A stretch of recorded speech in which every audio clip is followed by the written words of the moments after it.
my boss. Come on, my boss. Yes. Sit down. Yes.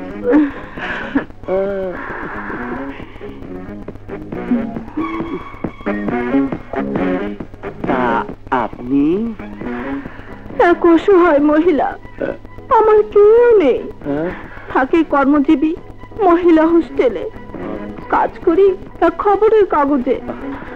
আমি আমি আপনার কাছে এসেছিলাম। বলুন বলুন। আপনি কোটিপতি, আপনার মেয়ে ভালোবেসে এক মজদুরের ছেলেকে বিয়ে করেছে, এতে আপনার প্রতিক্রিয়া কি? সেই দুঃখিত মরতে যাচ্ছিলাম, আপনি তো মরতে দিলেন না। না, আপনি মরতে পারেন না। আপনাকে আপনাকে মরতে আমি দিব না। আপনার মতো মানব দরদি মারা গেলে সমাজের মহা ক্ষতি। কোন দুঃখে আপনি মরবেন? এই আমাকে দেখুন, আমার চেয়ে আপনি তো দুঃখী নন। আপনি দুঃখী? কাঁদবেন না, কাঁদবেন না, আমার চেয়ে দুঃখী আর কেউ নেই। একটা ভালো চাকরি তাও আমি জোগাড় করতে পারলাম না। কে বলে ভালো চাকরি নেই? পত্রিকার চাকরি ছেড়ে দিন, আপনি এক্ষুনি জয়েন করুন। আমার পিএ, আহার বাসস্থান সব ফ্রি, বেতন মাসে 5,000 টাকা। চল 10,000, 20,000। ও মাই সুইট ডার্লিং, আমাদের কবে প্যারিস যাওয়া হবে? হবে হবে। কবে হবে? আগে আমার মনটা একটু চাঙ্গা হতে দাও। ঠিক আছে, এক্ষুনি তোমার মন আমি চাঙ্গা করে দিচ্ছি।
এত বড় সাহস,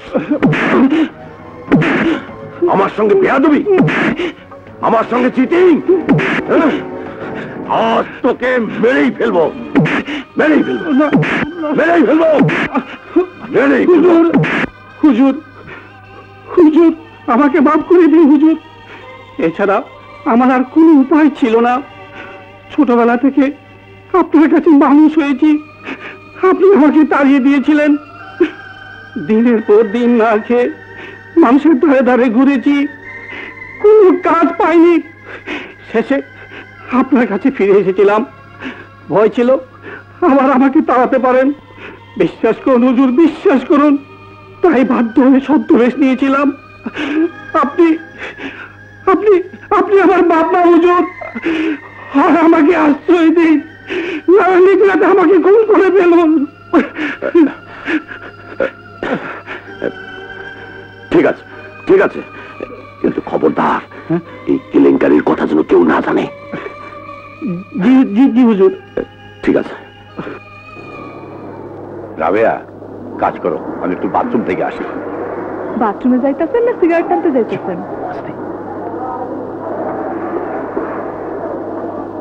এত দেরি করে এলে চাকরি থাকবে? এমনিতেও চাকরি আর রাখা গেল না আনু ভাই, চাকরি আমাকে ছাড়তেই হচ্ছে। আমার ছেলে জীবন ফাইনাল নোটিশ দিয়েছে। বেশ করেছে, ঘরে উপযুক্ত ছেলে থাকতে তুমি কেন খেটে মরবে?